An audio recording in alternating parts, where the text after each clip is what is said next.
Balita ko, inis ka daw sa akin. Aw, di ko problema yun.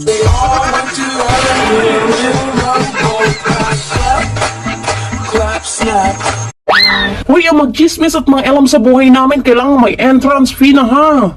Hindi na pwede ang library. Mahirap ang buhay ngayon, kailangan magbayad kayo ng talent fee namin kasi kung wala kami, wala kayong topic. Hindi talaga madali ang magpatawad lalo na sa mga taong naging dahilan para magulo ang tahimik nating buhay. Pero pagpapatawad ay parte ng buhay na hindi po natin dapat na ipinagdadamot.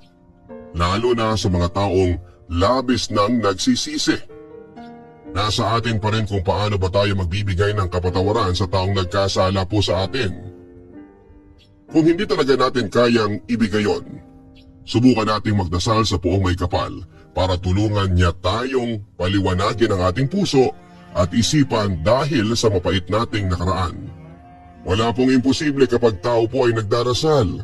Dahil sa lahat ng oras tayo ay palaging tutulungan ng ating Poong May Kapal.